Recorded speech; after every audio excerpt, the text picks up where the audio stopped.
BlackRock shocked the financial world when it filed for the iShares Bitcoin Trust on June 15th, becoming the most prominent filer for a spot Bitcoin ETF after years of rejection of the strategy by the U.S. Securities and Exchange Commission.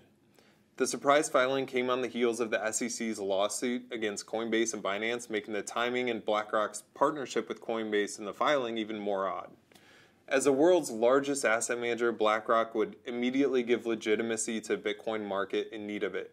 Between the SEC's crackdown and high-fee, imperfect Bitcoin ETFs currently on the market, an iShares spot Bitcoin ETF would be a welcome facelift.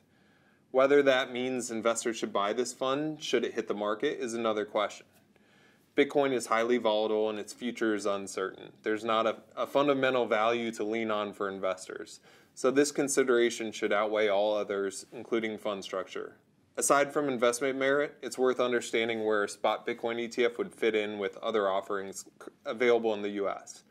Currently, the Bitcoin ETF market is composed of three types of funds: grantor trusts, futures-based ETFs, and Bitcoin-adjacent equity funds. A spot Bitcoin ETF, like the one BlackRock's proposing, would create a fourth bucket because it doesn't fit in the others.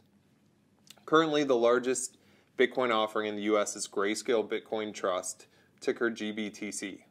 It operates more like a closed-end fund than an ETF, meaning investors have faced large premiums and discounts in its price versus NAV that have nothing to do with Bitcoin. The iShares Bitcoin Trust would have continuous offerings like other ETFs, meaning authorized participants would be able to create and redeem shares at NAV at any time. This would help keep the ETF's price in line with its NAV. Grayscale currently doesn't allow redemption, so investors' only option is to sell at the prevailing price, which is currently heavily discounted.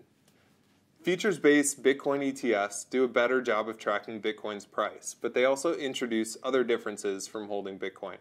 First, the intention of these funds is to hold the front month futures contracts, but futures contracts expire. Each month, the portfolio managers must roll into the next month's futures contract, often at a slightly higher price. This creates an added cost for the fund that a spot Bitcoin ETF wouldn't incur. The exchange that lists Bitcoin futures, the CME, also imposes position limits to avoid any one firm from controlling too much of the market. Should that occur, as it did in 2021 when ProShares Bitcoin Strategy ETF, ticker BITO, launched, the portfolio managers had to move further out on the futures curve by buying longer dated futures contracts. A rule of thumb is the longer a futures contract has until expiration, the less closely it will track the asset spot market. In terms of its ability to track the price of Bitcoin, a spot Bitcoin ETF like the one proposed by BlackRock would clearly be an upgrade over currently available options. It would likely also come with lower fees. Grayscale charges a 2% fee while BITO charges 95 basis points. And this is one cost for investors that is highly likely to improve should BlackRock's spot Bitcoin ETF come to market. The ultimate question is why now for BlackRock's filing? There have been over 30 past filings for spot Bitcoin ETFs, but this is BlackRock's first. Perhaps it could be due to the impending decision of Grayscale's lawsuit against SEC about rejecting a spot Bitcoin ETF, or perhaps BlackRock thinks it has the right approach to surveillance to quell the SEC's concern over manipulation of the Bitcoin market. We will all stay tuned to find out.